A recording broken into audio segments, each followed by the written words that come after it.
Hello there. Welcome back to the Vertex Podcast. I'm your host, Yash, and today's episode is a special one because we will be deep diving into environment art, world building, and so much more with the one and only Nate Stevens, who is an art director at Respawn Entertainment. From God of War to Star Wars Jedi Survivor, Nate has helped shape some of the most iconic environments in gaming. And today, he's pulling back the curtain. So whether you're an aspiring artist, whether you're just a curious creative, this episode is packed with lessons and a whole lot of lightning talk. So let's get into it. Nate, thanks for joining us. Yeah, thanks for the invite. Happy to be here. That's fantastic. So let's get started. Let's start at the very beginning. So before Respawn, before Star Wars, when did you first fall in love with creating art, and what was that moment like? I grew up kind of drawing and making toys out of cardboard and stuff. Like even before there was like 3D and computers, I think.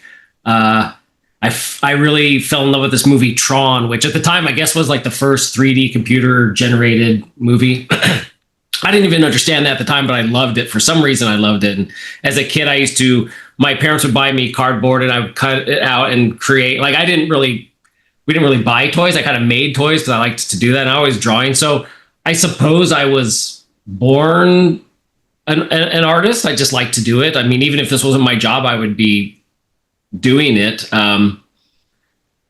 Through like high school, I did watercolor painting and stuff. And not to like date myself, but when Toy Story came out, so I'm art director at Respawn Entertainment on the Jedi team, and my co-art director, who's someone I grew up with and we went to school together, we saw like Toy Story and Jurassic Park. We're like, whoa, look at computers can make art, and sort of somehow wiggled our way in, learning that. It happens quite unexpectedly sometimes. I've seen plenty of artists who just go like, I don't know, it just happened. I just ended up, like I kept pursuing, and I just ended up here. So that's a very interesting journey. So was there, like, what drew you to the world of games compared to like other forms of media like films? So when I first went to art school, which had just a very beginner 3D program, like it was brand new. Like literally, the instructors were looking in the docs as they were teaching us. It was new to everybody, and so we were all kind of learning at the same time. And at the time, everyone at the school thought they were going to go work at Pixar, make movies, be an animator or something. I sort of just naturally fell into environments. Like I tried to make characters and stuff. I still do on the side for fun, but I just sort of fell into making environments and levels. And I think back to when I used to draw, that's what I would draw also. And so, yeah, a lot of us thought, myself included, that we were going to go make movies, but then games sort of, jumped into the 3D realm. There's this time when games shifted from 2D to 3D in the late 90s, I guess, maybe early 90s, somewhere around then.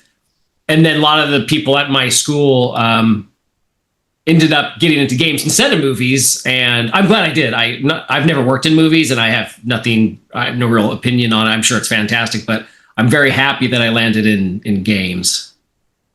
So you mentioned like there were a lot of people who thought that they were going to end up working in Pixar. Growing up, what was your favorite Pixar film?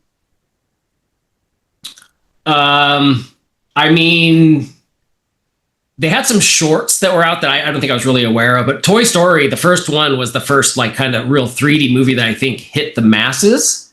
I remember it was that in Jurassic Park where it was really like, whoa, who's doing that job? I want to do that job. So I feel like the original Toy Story was probably a lot of people from my generation, like the movie that made us think we could do it.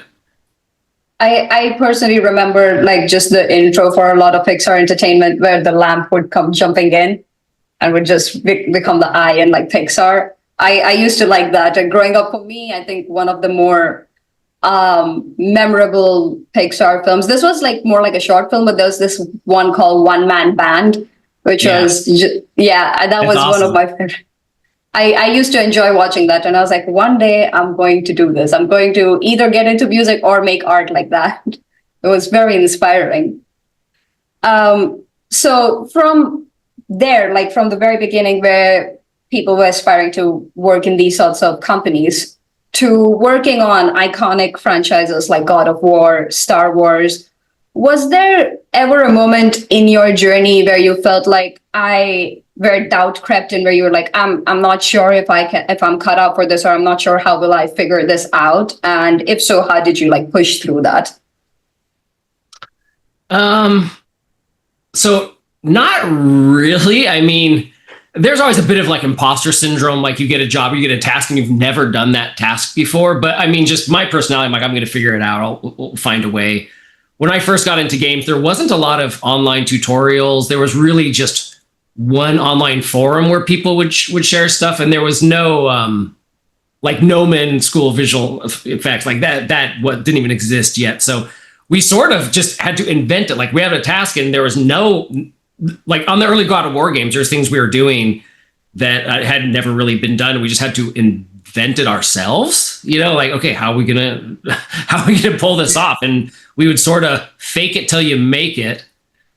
Some things worked, some things like crashed and burned. So yeah. I think that's a very good way of learning, I would say, just trial and error, because at least for me, one of my mentors, he used to say, like, if you make a mistake, it's good because you're going to remember it to a point where you don't repeat that mistake again, because mistakes just tend to be memorable, I guess. And also, when you say there was just one forum, are you referring to ZBrush Central? Because that was the only... It was, even before that, it was CG Talk was where... Oh, okay. A lot of people would go post work. Like I was like trying to make a character on the side. I'd post it there and people would give feedback and kind of share tips. But like I said, there wasn't a lot of, you couldn't go to like watch a tutorial of someone who knew how to make characters, show you how to make it. Everyone was just kind of, like I said, faking it, doing their best with the software. Yeah. That is still like I think a very interesting, because I grew up in a generation right where there's like I could just hop onto YouTube, I'd like find a tutorial, learn. So for me personally, like comprehending if someone told me, Yash, you have no YouTube, no tutorials, figure this out, I think it would probably pose a bigger challenge for someone like me. And also when you said that you didn't necessarily feel like you're not cut out for this, I think that sort of a mindset, from my perspective, I found it to be rare, but I think it's such a good trait to have, because I think it just makes navigating so much more easier, because when you have that kind of trust in yourself, it's easier to overcome hurdles and navigate your way to the final destination. So, moving on, for anyone who is new to your work, how would you describe your day-to-day as an art director? So, I mean, art director wears lots of hats. I think a lot of people think, oh, he's the person that comes up with all the ideas and stuff. And that's not quite true. I do have to come up with a lot of ideas, but generally I am like a conductor of a symphony. I have a bunch of artists and we work with design departments, concept departments. And depending on what we're trying to achieve, I try to find the right people to solve the problem, find what the best idea is and run with that. So it's really just like herding this big group of artists towards the goal. And usually like us, with the art directors and the game directors will come up with the goal, like, okay, we want something to look like this, or we want it to feel like this, sound like this. And then there's no one like telling us how to do it. We just have to figure it out and make it happen. Have some amount of vision, I suppose. Like I have to have some amount of like, okay, what is this going to be? And then help everyone, achieve that while still like I'm hardly a micromanager, and I don't think that's a healthy trait for an art director. Really just try to get everyone to do their best work, and then that's what we end up with. So like you mentioned that being an art director, it's like a variety of tasks and a variety of things you have to do. Do you feel like there's like a misconception in general for what people may think art directors are like, or what art directors do in a particular day, that you feel like needs to be spoken a lot more about, that, hey, this is a misconception you have, art directors are, maybe this? I I mean, I think if you work in the industry or in film, like what an art director does could vary wildly between projects. But overall, I think people look to the art director, at least is the perception, look to the art director to be sort of know what anyone is supposed to do at any given time. And that's just impossible really with the amount of artists and tasks they have. Like I remember, so when I was an artist making stuff, I would make a little, like, say I was making a little prop and I put it in the level. I'll make, the art director, he's going to see that. No, I did it. And he's going to understand how I made it. And he's either going to like it or not like it. But honestly, no one could keep their eye on the thousands and thousands of props and assets that have to be made. So I think people maybe assume the art director can do more than is humanly possible a lot of times. I mean, so that's why I say we're more like just kind of, hey, we're hurting you to do your best work, and what you do is what, as long as it's good and is high quality, that's what we're going to end up with. It would take, I would assume it would take a lot of trust in your team, because obviously you can't do this all on your own. I mean, you're leading a team. There has to be a certain amount of trust that they can do the job well, and that there might be just a few finishing touches to do to get like a really quality piece of work done. Yeah, there's a lot of, we build the team very carefully. I've been in the industry a while, so most of the people I work with, we've sort of all traveled together. So a lot of the Jedi team at Respawn that I work on is from the God of War team, and we jumped over and started doing Star Wars games. But to your point in question, there's a lot of trust. Some things, like, I want to look a certain way, and if that's how I feel, I have to sort of do a lot more work to, like, I need this to look exactly like this. But that's rare. Most of the time it's like, it needs to kind of look like this, and then you take your spin on it, because we want artists to be empowered and happy and feel like, they have some ownership. So it kind of depends. I think that back to your misconception, like, I think the art director is like the super micromanager is like, take that yellow and move it 5 points to the left in hue. That's kind of crazy and makes artists lose their mind. So it's basically maintaining a good balance between respecting the IP that you're working on and also allowing artists to have their creative freedom. So it's kind of like a sweet point. Yeah, that's very well said. Is like, so look, I'll work with concept artists to come up with a concept piece for a biome or a level. And we'll go back and forth until, to me, I like it. It's perfect for me. But when we hand up to the artist, they may interpret some things differently, and that's okay. If there's something I really care about, that's up to me to point that out and be like, okay, see that statue, that really needs to be like that. But, if they change the size of the bricks, or maybe don't do bricks and do some other kind of cement, that's okay, as long as you look at the concept and look at the end result, and they're, in the same realm. So just backtracking a little to your journey from beginning to where you are right now, just a lighter question. If the 20-year-old Nate could see you today, what do you think he'd be most surprised by? That I just have a job in games, I think. I've had a very lucky career. I've always worked pretty hard, but I've been lucky to get on certain projects, and those projects pan out. And I've kind of tried to choose projects I think would be better than money in some cases. Like, if it's a choice between, like, this pays me more or this cooler project, I'll choose the cooler project. So I've had kind of a lucky career. If 20-year-old me could look at me now, I'd be very proud of myself. I guess I think I've sort of overachieved for my skill level. I see students work now that it was like so much better than me coming into the industry. I'm got lucky.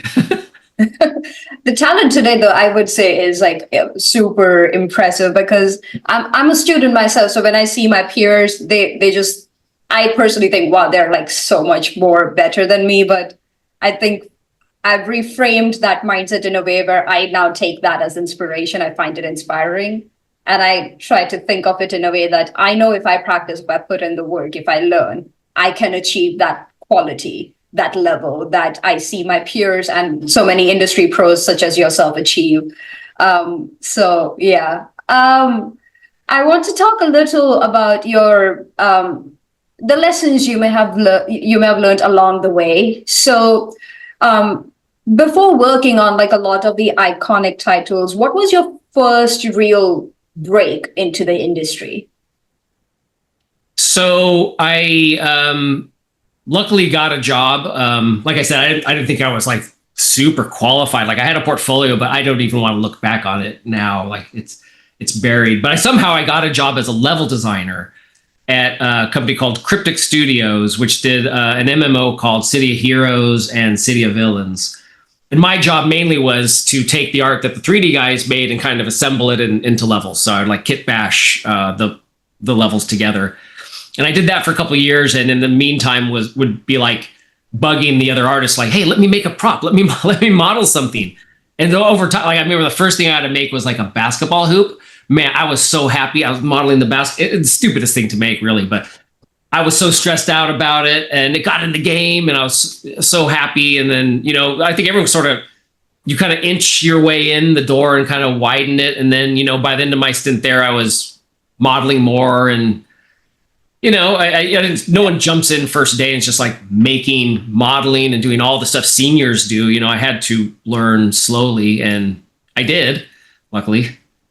Yeah, that is something I did find this out recently, because I was talking to one of my friends who has recently landed a job in the industry, and this is his first job in the gaming industry. And he was saying that one of the first things he noticed was there's this idea that, oh, I'm going to make these really cool models, and I'm going to do all these fun, complicated designs. And then turns out the first thing he was asked to do is just make a very simple log of wood.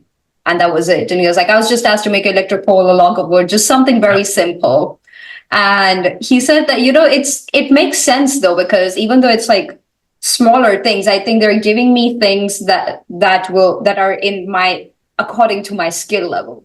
So the whole creating a hero prop, creating like a big, massive, detailed environment, all of that will come as you level up little by little. And I want to just reiterate the point that you mentioned, that you don't just get into it. You inch in little by little. Yeah. I've seen some of my own friends do that, who have just recently landed a job. So yeah. Now, since we are talking about landing your first job in the industry, I'm sure you mentioned that you got your first job as a level designer, and then you slowly inched your way into modeling. What were some early mistakes that you made as a junior artist that left a lasting impact, and that were like your best learning experiences? So early on, because I was given smaller tasks, there wasn't like a big mistake that mattered so much that I think it was like a learning experience. It wasn't until later, like when I was in the very beginning of God of War 2. So at this point, this is me like 7 years into the industry. I worked at Blizzard a little bit before for that on like StarCraft stuff. And then I went to God of War team. And on God of War 2 was probably one of my first big mistakes, is I was building a level and I had a schedule and I just shot way past the schedule. And I thought it would be okay because what I was doing was really cool. I thought it looked really good.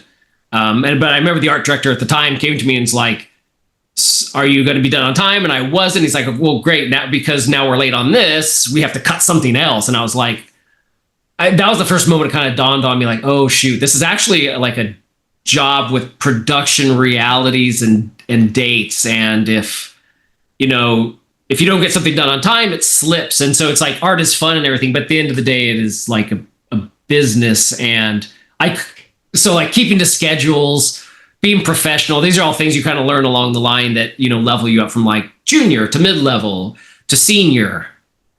Yeah. That was again one of the recent things. I feel like doing this podcast, I've learned a lot of things quite recently, which I think is good. To the points that you mentioned, I think that is a reality. I would say between having a passion and then having discipline, because I've realized that passion is good. You should be passionate. You should pursue your passion, but at the same time, it has to come along with a certain sense of discipline, because when you start working in the industry, I've noticed that like you said, there's production reality, you have to meet deadlines, and you might also end up working on projects that you may not necessarily be too crazy about, because a lot of the time, so many of us beginner artists, we might try getting into the industry thinking, I'm going to do this cool hero prop and I'm going to make this really fancy environment. And you get in and people don't let you do that. They're just like, no, start something simple. So I think that's where the discipline aspect comes in, that you have to do it because it is also a job at the end of the day. Even if it's you pursuing your passion, it's like a balance to maintain. Yeah, it's super important, honestly. Like there's the 3D skills, but then there's what we call soft skills that honestly are just as important to your career as just being a good artist. And that's like being nice, taking feedback well. You know, I get it because, you know, I'm an artist too. You make something, you put your heart into it, and then the art director comes by and's like, change it. You know, and people take it personally sometimes. Like I used to as well when I was young. I was like, but I did this rad thing. And it's production. You just can't be that way. I advise everybody to just be nice, roll with the punches, take the jobs that come to you. Yeah, I mean, making friends and having a good network is just as important as being rad at your job. And if you don't have that, it's hard to maybe find the next job, right? So yeah, that was actually going to be one of my questions. And apart from 3D skills, how important is it to be good at, you know, people skills, to have a fantastic network? And obviously you have just answered that.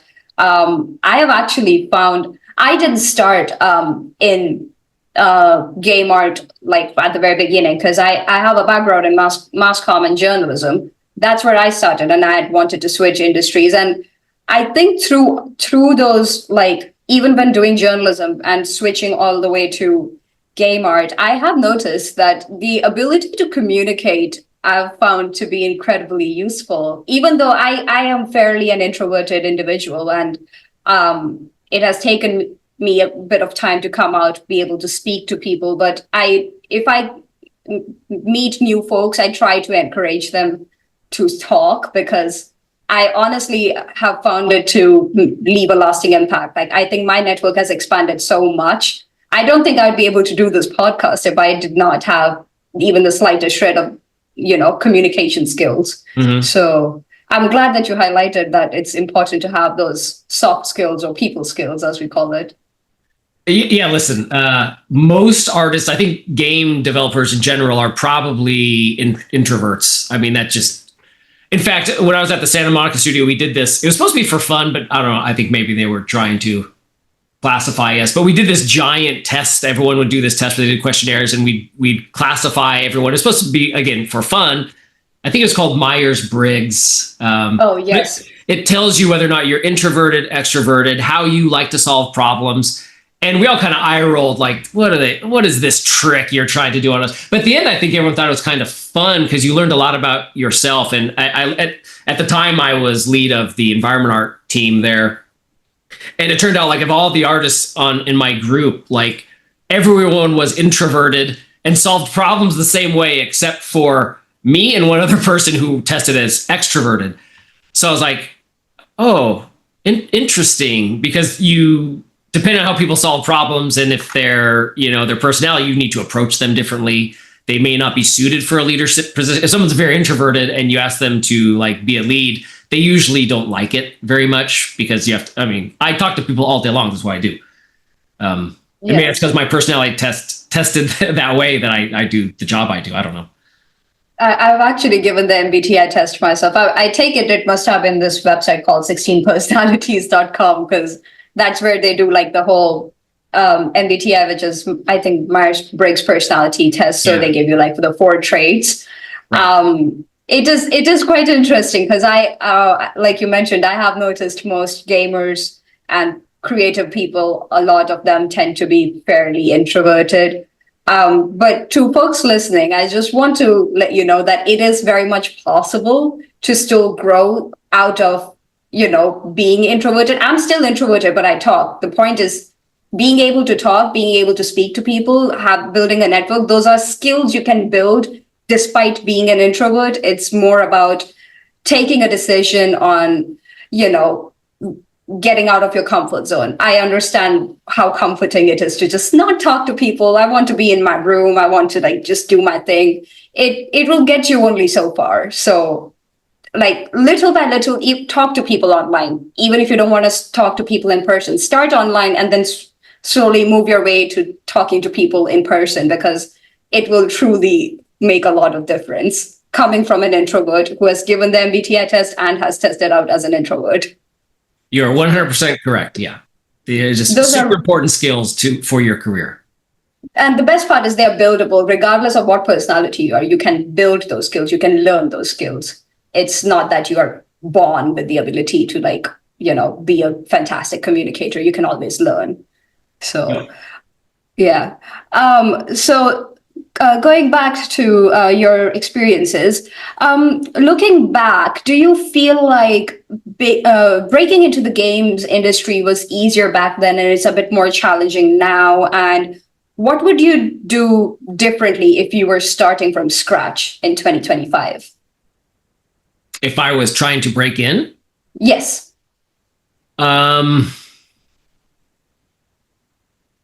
Do I know what I know now, or So you have skills like you have skills which are at par with like a fresh graduate. So okay. Imagine like you're probably just in your 20s and you just graduated, got graduate level skills, you're trying to break in. So I would probably try to have a better portfolio. Mine, like I said, wasn't very good. And I think I fell into a lot of the traps that I see a lot of students fall into now, where it's quantity over quality. They feel like their art station needs to have like a dozen or half a dozen pieces. They feel like they all need to be very large and elaborate, when that's not actually true. And it just is causing undue stress on the artist. You can get a job with one or two pieces if basically, when I look at someone's portfolio, I'm like, okay, let me see the talent level. And I don't need like a ton of pieces to see that. I can see it. I'll know in 30 seconds, honestly, looking at someone to see where they're at. So you want to show talent, and then you want to show breadth of knowledge, meaning like if you're trying to get jobs in environment art, you want to have enough work in there to show you can do anything from maybe hard surface to organic and cover everything in between there. And that might only be one or two pieces. That's one thing I would definitely done differently and suggest people do, is you don't need all this stuff. So quality over quantity. And yes. You mentioned that even just by looking at a portfolio for almost just about 30 seconds, you could still tell. Are there any specific points what do you look for? Like if someone came and showed you their portfolio, what do you look for that makes you go, this is great talent? So I have just sort of learn to absorb a bunch of things at the same time. So the first one is like the presentation. Like you're being paid as an artist to make something look good. Like you're a professional presenter, make good looker, if that's a word. Are you able to present your work in a way that is it lit well? Is it, is the camera angle conducive to showing off your work as best as possible?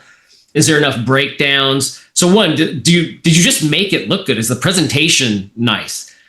Then besides that, there's a lot of stuff to dive into. Like looking at art, I can tell like, okay, what's the sculpting level, high poly creation look like? How good is the topology, material work? I mean, it's a sum of a lot of different parts, but we can get it like the understanding of it quite quickly, knowing exactly like what software is probably used, what engine was used, what techniques.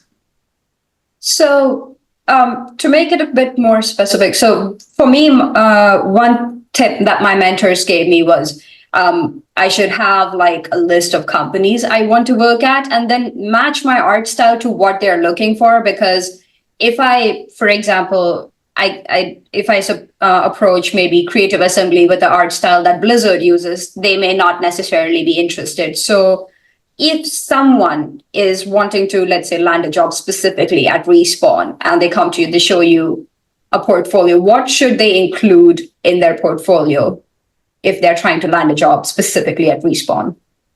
So that's mostly good advice to tailor your portfolio for the type companies you want. I think that's 90% a great strategy. But I think there's also one just sort of how's it put it? There's one strategy here that I think works best, and that is more realistic work. I've seen people with more realistic work still have no problem finding jobs in like the stylized companies like Riot Games, Blizzard. On the flip side, I've seen people that have just been 100% stylized in that same, Riot, Blizzard, mobile game style, unable to land the job at the studios that have the more photoreal. So I think there is a preference, because it is a bit harder to do the photoreal stuff really well. I think it's safer for people to have something in that level. And if you have that will almost help you get into almost any studio if it's done well. So just perhaps considering leaning towards a bit more photorealistic style, having a good breakdown, presenting your maps, presenting your art really well, getting good lighting, getting good camera angles. I guess it actually just makes sense, because if you're putting all that work to make something really nice, you want to present it equally as nice, because I feel like it would be such a waste to put in all that hard work and then just show something in terrible lighting and terrible camera angles. But this is what I see a lot of is, so a couple things, just to hit on just to kind of close out the photo real thing. I'm not talking about like photogrammetry or those kind of like scanning. I'm talking sculpting, high poly that's more realistic or hyper realistic. Because we all know what reality looks like. And so like if someone makes a gun and it looks real, that's quite an achievement, because we know if it didn't look right, we would know. Stylized stuff, it's just sort of up to your imagination in a way. And so you can't really put your finger and be like, that's right or that's wrong, because it's not. It's stylized. And I think that's why the realism will still help you get a stylized job, because stylized workflows are usually like a simplified version of the realistic workflow. So, and also, what's your take on another tip I've seen actually on the internet, is when you're making a piece for your portfolio and that you're going to apply for a job, you don't have to necessarily optimize your work for, like, you don't have to make it game ready. Keep it high res, keep it high poly so that the quality shows a lot better. And there are some people who say, no, keep it game ready so you can show to your employers, potential employers, that, hey, I can optimize my props, my environment for a game ready performance. So what's your take on that? Should people keep it high poly or optimize it? I would not optimize it. Here's why I say that is, one, if you saw what we are doing now in Unreal 5 with nanite and poly counts and stuff, is the classic optimization of low poly is gone now. Yeah. We have models that are millions of triangles, and Unreal loves it just fine. So if you go and try to show like, look, I can make art and I can optimize it, what I've seen more often than not is the optimization is done incorrectly. And so you've hurt the art. The art doesn't look as good as it can, and you probably optimized it wrong. And optimization is going to vary from studio to studio. Like the poly counts are going to vary. So the chance of you hitting the optimization that particular studio is going to ask you to do is like zero, honestly. Yeah. And I've seen too much art ruined where something that should be round, you can see the facets. It's like, we haven't been doing that for like 15 years. It's like if you looked at the poly counts of God of War 2, everything was like totally high poly. So I've seen people just sort of ruin their work by trying to show optimization. We can teach you optimization. It's just like, it's just a budget. Like, okay, here's your budget for those. So yeah. That is not, it's make it look good, quality over quantity, quality over optimization every day. So make it look good, basically. Yeah. Just get your full max quality that you can. Moving on to now working in the industry, making a move from a junior position to an art director is actually quite a huge leap. And obviously you've gone through each level. What were the biggest challenges you faced when you stepped into this leadership role? Going from just focusing on what you're doing by yourself all day. I mean, you're very selfish all day. You're just making your thing and you're into your thing. Once you shift to a leadership position, you really have to all of a sudden become unselfish. And what you care about now is no longer like what you want to do, is respecting what everyone else is doing and supporting them to do it. I mean, that's what, in my opinion, a good lead or director is doing. A bad leader director is crushing the people underneath them and micromanaging them and making them feel terrible and making them feel like they have to read the mind of the leadership person, which is just a terrible position to be in. So for me personally, when I went to a lead role, that's one thing I just had to learn is like, okay, how should I act so that people are happy and they're productive and they feel like they have ownership, but I'm still getting, what's expected from me. Because listen, everyone has a boss. When I was a lead, I had an art director who's the boss, and the art director has the game director who's the boss, and the game director has there's always somebody that's going to come in and wreck your day and tell you to change stuff. But yeah, I guess for me to summarize, like just letting people feel like they're in control and they have ownership, but they're still hitting the direction. Yeah. That's so what they have to learn. It's giving them the freedom that they crave to create what they like, but just sort of making sure that they are sort of just gently making sure they're on track to what the actual goal is. Right. Yeah. I take it again, communication must have played a huge role in this, because when I think of, I'm in my 20s. I've not done a lot of leadership roles. The closest I got to a leadership role was probably in a group project that I did at university. And even from that, what I learned was just to, it was a bit similar to what you've learned, which was like respecting other people's opinions, other people's work, what they're trying to accomplish, and trying to come to like a point where everyone's opinions taken and that the final product is still coming out to be like a good quality product, and it's going as intended. And it's just talking to people, making sure they feel comfortable enough to approach you, to tell you, hey, I think this thing we are doing on this project, we should probably approach it this way or that way. Just having that freedom that they feel like I can come talk to this person instead of being like, I can't approach this person, she'll probably snap at me. So yeah, you're on the right path. It's having a soft touch, a nice bedside manner will get you ironically, it'll get you better results than the micromanagement where you think like, oh, if I get everyone to do exactly how I'm picturing, it's going to be the best. It's not. It does take a lot of effort, that I've noticed too. And when I say I feel I had been a micromanager, not in a negative way. Like I wasn't like, I want to control everybody. It was more that as an artist, I tend to sometimes get so particular about how a project's going. Like when I'm working alone, I have no issues because I'm making it the way I want it. But then I tend to be a perfectionist. So there were moments where I was like, oh, this is not perfect. We need to fix it. And I think that sort of translated as micromanagement. And I remember having to work on myself and just reminding myself it is okay. And to just step back and to just let the flow keep going instead of constantly interrupting the workflow of everybody, including myself, just because something's not quote unquote perfect. But perfect. So what is perfect exactly? This is something I like, a rule I've made for myself is that there's kind of two things. There's quality, and that is easier to put your finger on. It's like, is the work being done hitting the quality bar? That is much easier to quantify whether an artist is making it high quality or not. And then there's opinion. It's like, I want it red, you want it green. No one is right here, really. It's just an opinion. Now, maybe the art director has more muscle to win the argument. But at that point, it's just opinion. So there's quality is kind of non-negotiable. People have to hit quality, and but that's usually not the issue. The opinion stuff, we should let it flow. Let's, usually over time, and it's an iterative process. Like I may say green, you say yellow. I'm going to let you do the yellow. Over time, the yellow's not working. We go back to green. But it's a discussion, and it's to just keep the flow going, because it doesn't help to constantly keep interrupting or keep stopping the process as we speak.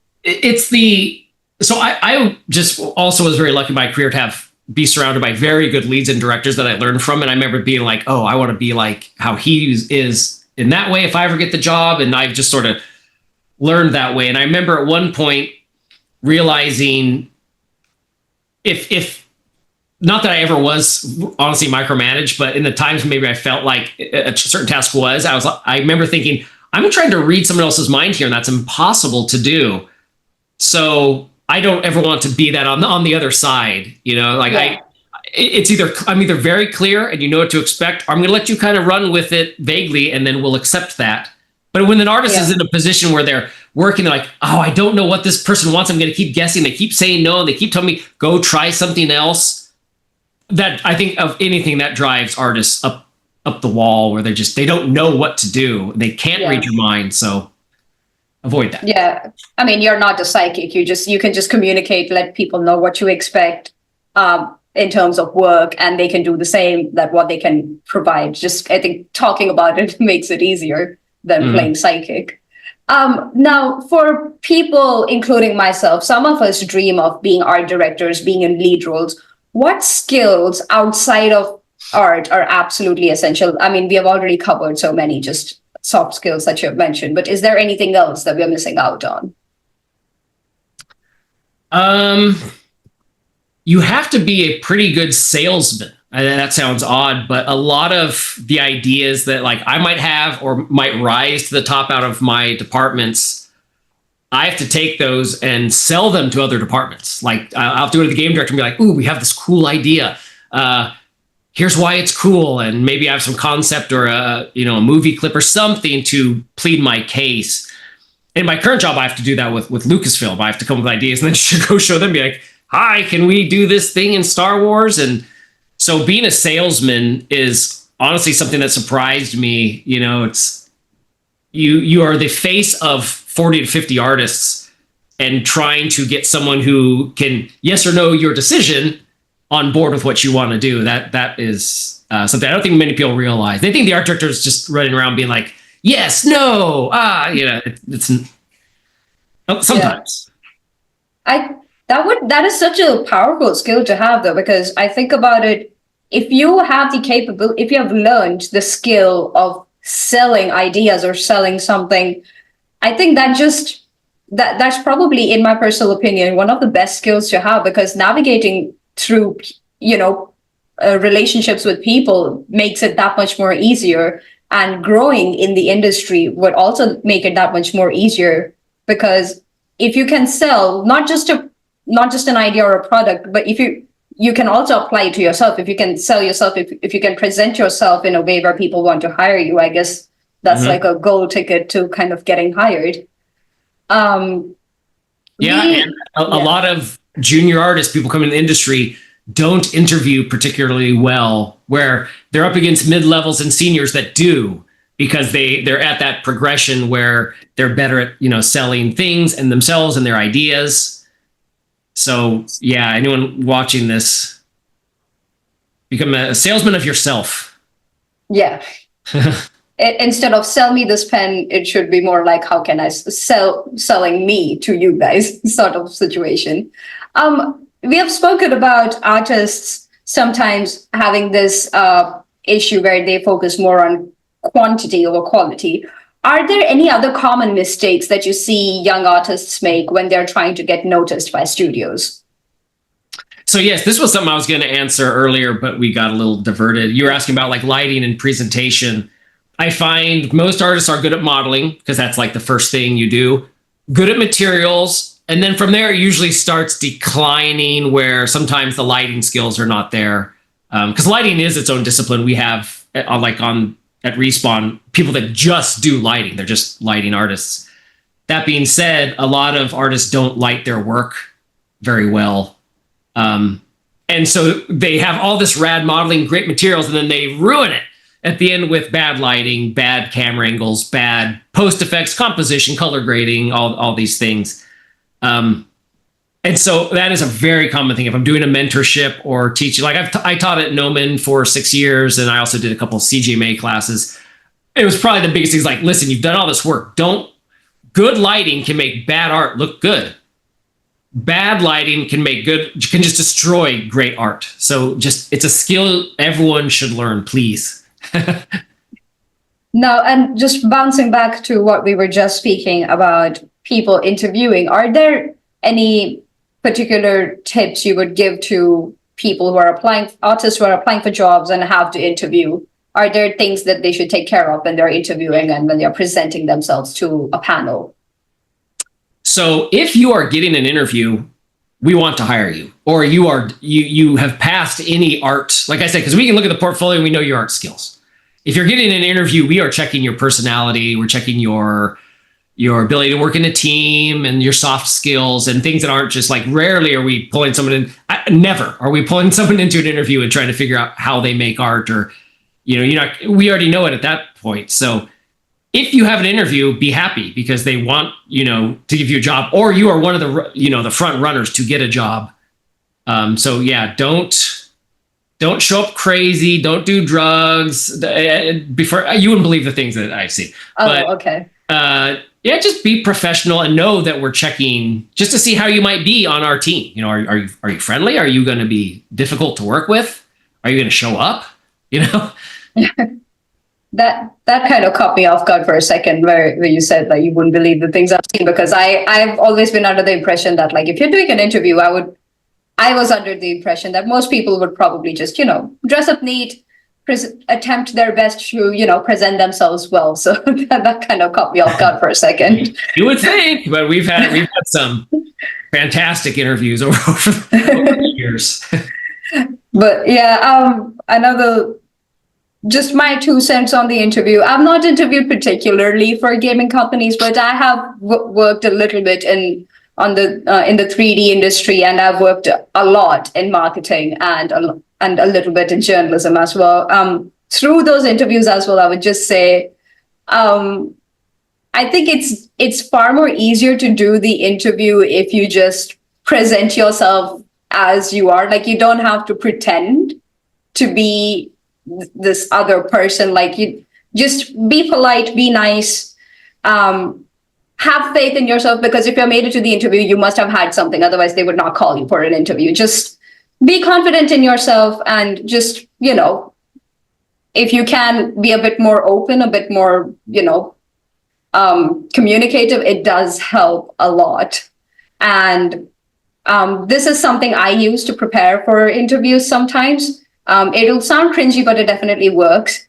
Film yourself, please. Like get your phone out, film yourself answering some practice questions that you may have. And even if it seems cringe, trust me, after 5-6 repetitions, you will get very comfortable with it. Because if you can bear to watch yourself on film and listen to your own voice on film, it will get a lot better. That gives a major confidence boost. So, and also you'll be able to observe yourself. How do you sit up straight with your shoulders pulled back? Do you slouch? What mannerisms you have? It will help you kind of smooth out those creases if you have any. So, yeah. Yeah, those are great tips. I agree with everything you just said. Yeah. I mean, even for me, this podcast was initially fairly challenging to do, but now I think I'm quite comfortable in front of a camera. So I think a camera is a good way to build your confidence. Moving on to your creative process. Now, when you're leading a new project like Star Wars Jedi Survivor, where do you even start designing the game's environments? Because it's such an iconic IP. How do you live up to the expectations when you're going about designing all of the environments and working on those things? Well, it's a group effort. I mean, art directors and leads will come up with ideas like, hey, maybe we could do a planet that look like this, and we want to make sure that we don't do two things that are too similar. But at the same time, we'll have like a team of writers and a narrative group that they may have a story that needs to take you to certain biomes and places that look a certain way. There's a level design group that for certain gameplay mechanics, they may need a certain type of, again, biome and environment and lighting. So we kind of get everyone together in the leadership group and sit down and just start throwing ideas out, seeing what rises to the top. It takes months. I mean, a good 5-6 months in pre-production on a project is just getting the big stakes down of where do we want to go? What do we want it to look like? What's going to feel like and sound like?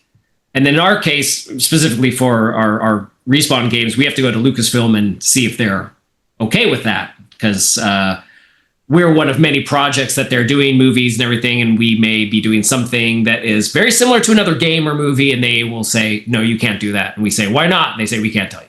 So. Okay. So you mentioned it's a team effort. what is you and your team's philosophy on making environments feel alive and emotionally resonant for players? Because there are games which have not performed so well because they fall flat or they seem a little bland. But then there are games that feel so alive that immerse you completely. So how do you go about on making those and making the environments that you and your team work on feel alive?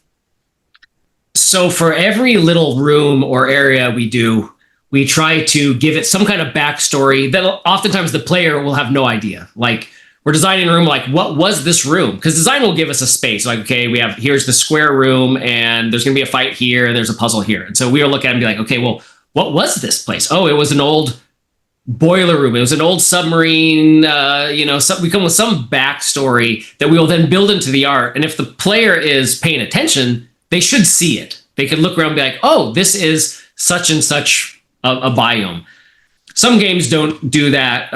They might not have the budget because it's expensive to make all the assets. But if you go through, like in Jedi Survivor, like the God of War's room by room, there's a different like backstory to each room that we've done and a purpose for it that's not called out, but it was in the design. And I think that makes players feel like they're in a place. They're not in a bunch of game art that's slammed together. They're in a well thought out design. It makes the players feel more immersed into the game. I think it's just the small things that layer up together to create that massive experience. Mm-hmm. Now, you have mentioned, we have spoken about how important lighting is. Lighting plays a huge part in creating like a certain atmosphere in games. How do you approach lighting to serve gameplay and storytelling for, games like God of War or Star Wars? So we will do a lot of reference into movies and see like why they felt certain ways. So we'll take like the 2018 God of War, for example, like the opening level that we did. Our game director wanted it to feel a certain way. And so we pinpointed some movies that felt that way, which was like old Conan movies. He was really big on The Neverending Story, which is an old movie. And so looking at those and the coloring that they use, which might be more shifted temperature to the cool side or the warm side, we sort of start layering in, okay, this is going to have a different temperature for, this lighting. What type of lights are we using? What angle are they coming in? How hot are they? All of that affects like the emotion. What camera angle, how wide or narrow is the camera, and what post effects are we going to use? The combination of all of that will give people a feel that they've learned from cinema over the years that they may not even realize, that's what's happening. But we've learned that, and we try to tap into that to give you the emotion. Like, if we want you mad, we're going to warm things up. You're going to have a much warmer palette. If we want you to feel cold and depressed, we're going to take the color out and we're going to cool it down a little bit. And that's going to get you nice and sad. Yeah, I think about it. I kind of actually can relate because I'm thinking of films where I've noticed these sorts of things. And like, for example, when you said mentioning making a viewer or player feel cold, I think in a lot of horror films I've seen, like if there's like an abandoned house, it's just it looks very gray, looks dark. There's a lot of like fog. It just gives you this eerie, cold feeling that, oh, something's not right in this place. It's very interesting on how lighting creates such a big impact on both games and films. And I found it very interesting that you said that Conan was like one of the references for some of the lighting, because I think Conan, like those films are like just so much more different than Star Wars. So I thought it was a pretty interesting reference to have. Yeah, luckily there's a big library of movies to choose from to gain like inspiration from. Yeah. So now obviously you have had years of experience working in AAA. What is the biggest myth you have seen people have about creating AAA environments? Biggest myth? Ooh. That's a tough one. I think if I had to give an answer to that, I would say there's a big misconception about how long it takes to make some of these levels. I see that from students and even like professionals. It's like to build a good level, like a God of War level or some of the levels in Jedi Survivor, those were not 2-3 months, 6 months. Those were 2-3 years of development. Some of the God of War stuff was 4 years of level building. So it takes a long, long time to make environments. Characters too, like everything takes much longer than I think people are estimating. I think I've seen sometimes when a game is taking a fair bit of time, like sometimes I'll see in Reddit communities or online communities where people are like, oh, this game's taking too long. I've been waiting for so long. And I kind of realized that now that I've started pursuing game art, I realized that it does take a lot of time and it is a commitment to creating something that's truly good quality. And if you just rush through the process, it's just not going to be that great. Yeah. Now, I've also come across the fact that you teach students. You have mentored tons of artists. And what's the number one thing that separates students who are more likely to succeed than students who might struggle, a bit longer before they find their footing in the industry? So, I mean, it's a talent-based industry. Now, that being said, I've seen very high talent people with maybe bad work ethic or the inability to learn new things just kind of struggle. And I've seen people that are just absolutely determined that maybe they weren't born with the same natural talent, achieve great things through hard work. But there is a certain amount of like talent that it's an art discipline, you can only learn it to a point. And so I think the ability to learn and pivot and get results is what I've seen kids, get jobs in the industry. Some people, they just get stuck and they can't get better. They can't learn. You have to, in this business, it's like, it's always changing. The tech's always changing. You have to be able to teach yourself, whether that's going to YouTube or buying tutorials. You have to level yourself up. And if you can't do that, if you can't like self-motivate or self-teach, then people like get stuck. So it's like you just have to learn to teach yourself, or get a mentor or go to a class where someone can like point you in the right direction. A lot of times that's what I do. Is I found, honestly, with most of the classes and mentorships, most of the students are much better than they think they are. Their work is much better than their portfolio shows. They just haven't been pointed in the right direction about what matters. Like I said, so many people like reach out and want to do a mentorship. And I'm like, what do you guys want to do? They're like, I want to build this giant level. I'm like, okay, that's 2 years of work, like 40, 50 hours a week work. Let's do something smaller. And sometimes they just ignore me. They just try to make this big thing and they struggle and it never goes anywhere. So being pointed in the right direction.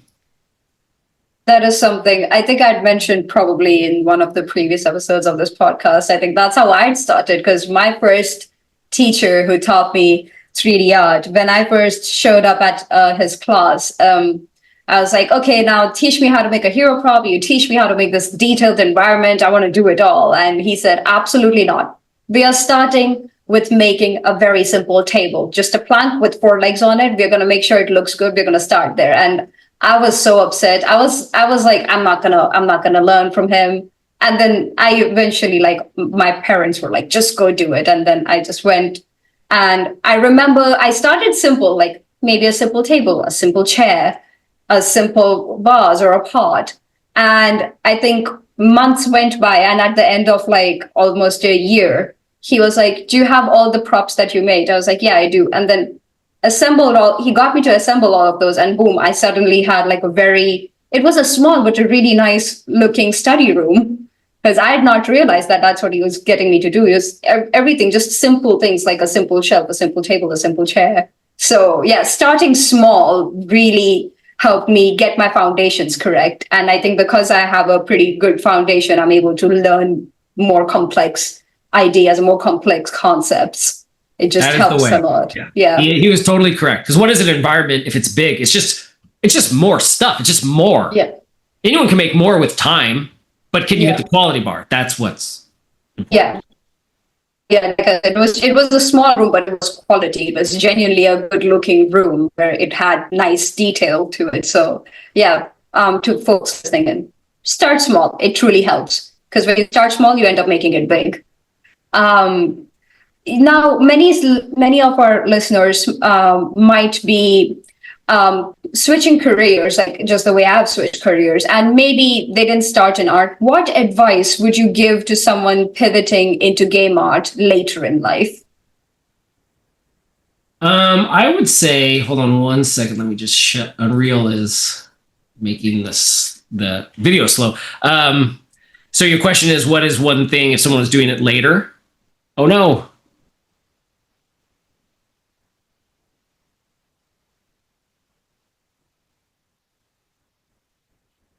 we lost it.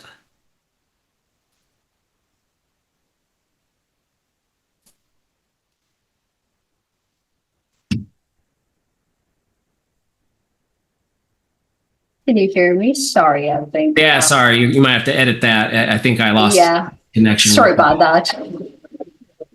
So I'm just going to do that question again. So many of our listeners are switching careers and they may not have started in art. So what advice would you give to someone who is pivoting into game art a little later in their life?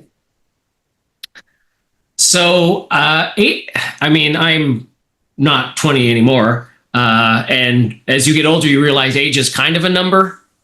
I think you can look at maybe your age sometimes and be like, oh, I can't do this or that because of my age. That's total bullshit. The best artist, like I think I met so far in my career, he didn't even get into the industry till he was 40 years old. You know, he's since retired, but he got in late. He was an accountant for like 20 years or something, and he decided he wanted to get into games, and he was just an absolute master at making game art. So yeah, as long as it goes back to as long as you can learn, be self-aware. You know, I know ageism in the world does exist, but I don't feel like it exists in the game industry. We will hire the person who is the most qualified and will fit in with the team. I've never been in an interview where like, no, that person's too old. That it's not really like that. Thank goodness in our industry. At least I've never come across that. But anyone can do anything at any age if you just have the energy and the ability to learn. In fact, I think I learn better now than I did when I was younger. For whatever reason, I'm faster to learn stuff now.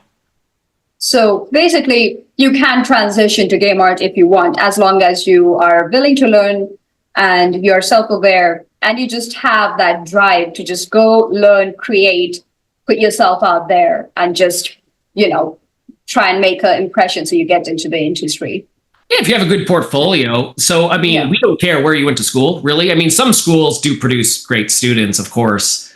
But like we've never hired anyone based on a resume. It's all the portfolio. And so, if someone was a high school dropout and they're 50 years old and they have an awesome portfolio and someone else went to the best art school and they don't have any great work to show, we're going to hire the high school dropout with the great work. Okay. Basically have a good portfolio, be willing to learn, and it's possible. Like, don't let age stop you. Do not. Yeah. No. Yeah. Portfolio is the most important thing, at least initially. Once you start working in games, then, I mean, the irony is, people ask this question, like, what's the difference between a junior artist and a senior artist? Because I see a lot of complaints online, like, for me to get a job in the industry, I have to have art that looks like a senior artist. And that is true. So what is the difference between the senior artist and the junior artist is the senior artist actually has a whole other set of skills that aren't even art related, that are like game development related. He knows how to optimize a level, get it ready for streaming, budget the memory, work with the other departments to make sure the combat works and the cinema. And so there's this thing where you get in basically because your portfolio shows you can do art. But by the time you're a senior, the art is like, you've already mastered that. It's all this other game development skills that is the difference. Yeah. So basically, for folks who are listening in, just if you have the desire to switch industries, go ahead. Don't let age stop you. Focus on creating a good portfolio with quality over quantity, even if it's just two pieces. And if this makes any difference, I had a mentor who used to work in customer service, and she's now working in playground games as an environment artist, and she has just two pieces on her portfolio, no more than two. But she landed a job because she has two, but they're solid, really good pieces which show her skill, her caliber. So go for it. Like, learn, meet people, get help, get direction in how you want to build a portfolio. It's possible. I want to cover one final topic for this episode, which is technology and a lot of trends. And we are now going to talk about the big elephant in the room, which is AI. It's a hot topic, has caused it has people divided. How do you think AI or these generative procedural tools will change the role of an artist in game development, maybe let's say in 5 to 10 years? I think, and this is just an opinion, I'm not a programmer or anything like that, and I've messed around with the tools and I find them extremely, so far, disappointing. I don't think they look very good. It's a collaging program, and opinion, I don't even think you call this AI. AI is kind of like self-aware, like the Terminator. This is machine learning, where it learns a bunch of images and collages them together in a copycat fashion, and it doesn't do a very good job at that even. So currently, I don't find much use for it. And again, this is not like a representative of the company I work for. This is just my personal opinion. I think it's a little unethical because it's been trained on artists' work, right? So if you're using it to find new ideas, it really is not going to do that. It's just going to spit out, a collage of everyone else's work. Will it be able to get past that? So I have a self-driving car, which is powered by AI, or it's supposed to be. And over the years, it has gotten worse and worse at self-driving itself. It's actually worse now than it was 4 years ago when I got the car. And that's because it's training itself now on its own bad data, which is a weird concept, And so it's actually getting worse because it's training itself on its own imperfections, which is probably a totally bigger topic than we have time for. But my car still can't self-drive at all. It's terrible. It does the stupidest stuff, and driving is way easier than making a video game by orders of thousands of times of magnitude.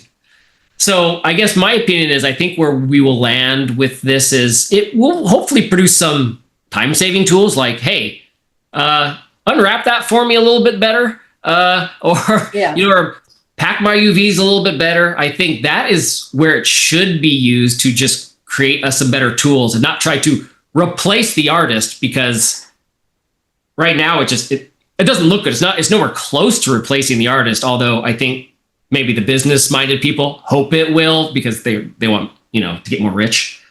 And the last thing I would say is, as humans, we like art and we're drawn to art because a person made it, or a video game or a movie because people made it and it's their creation. We are appreciating the creation of another sentient being like ourselves. And it has imperfections and, it has opinions and stuff. Right? That's what I'm drawn to art. Knowing that a computer did that, I don't care. That's not another human's creation. I don't care. So there's this thing, and I think most people haven't realized that, but I don't think the public wants an AI movie.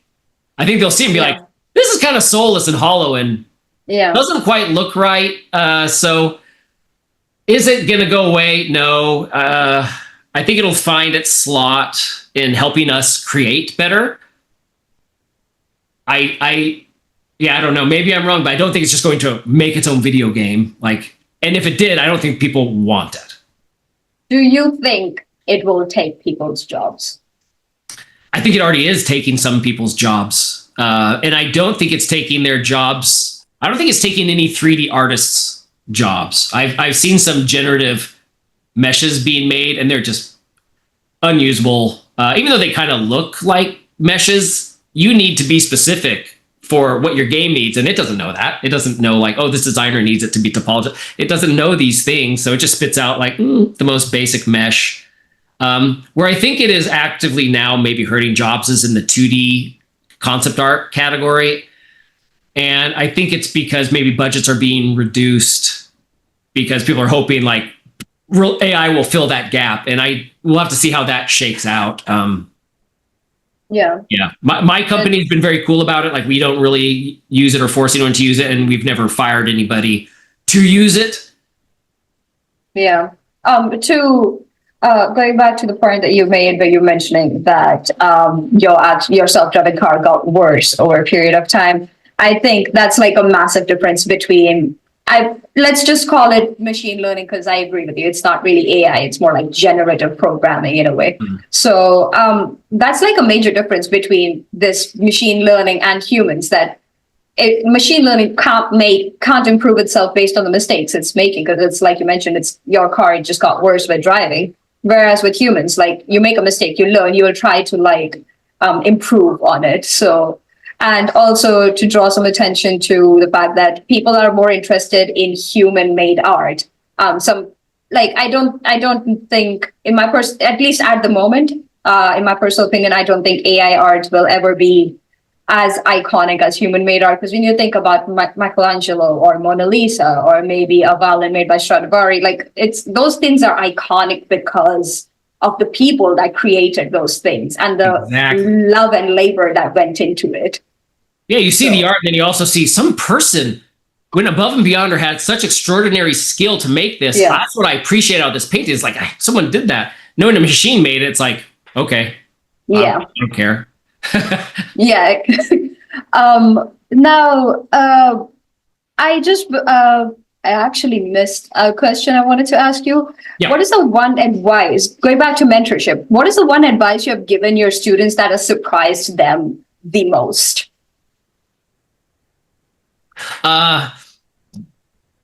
Probably the be nice and don't be difficult.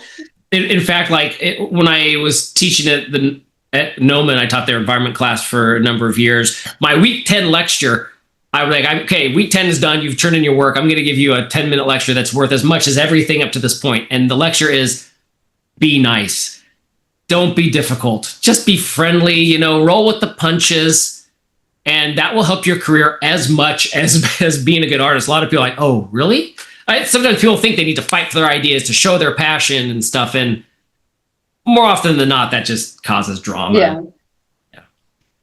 And now, just to wrap up, just 2 or 3 rapid fire questions. There's no correct answer, just whatever comes to your mind first. So if you could instantly master one unrelated skill, like maybe cooking, surfing, music, which one would it be? And why? Music. So I'm actually in a music studio that I built in my house right now. I make very mediocre music on the side as a hobby. And I think I was born with art talent and maybe not musical talent, because a lot of it is very mysterious. And I would love to understand how it all works, like different keys and notes and scales. And why does that key make you feel that way? And like, I'm sort of aware of some of the topics, but I don't understand them very much. And it's as complicated as making art. It's quite a rabbit hole to go down. So yeah, I would personally love to know more about that. They'll probably also end up eventually helping in art, I guess, just being able to produce music that goes well with like environments that you create. Next one would be lightsaber color of choice and why.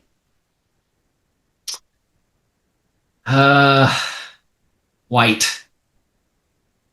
A particular reason why a white lightsaber?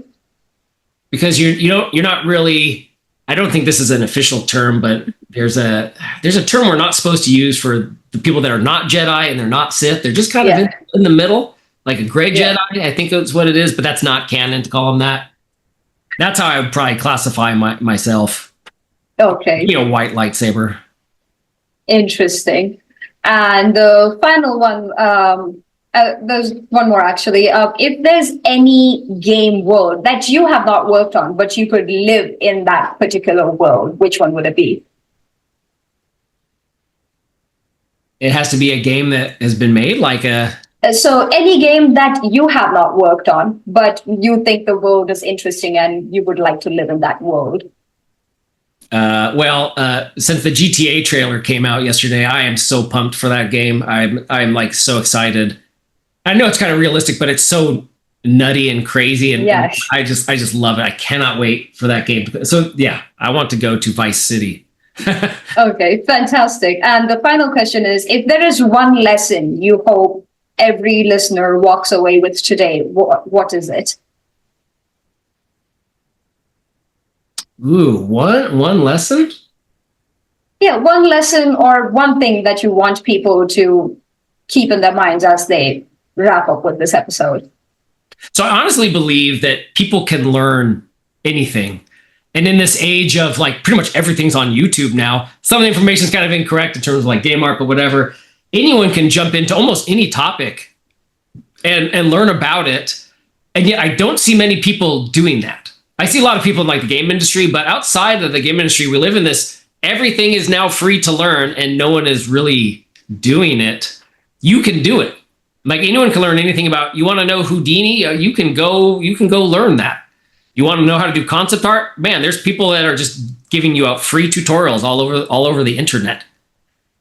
So yeah, go learn something, I guess. Yeah, technology is powerful. Use it to your advantage. Yeah, that's better. Yeah.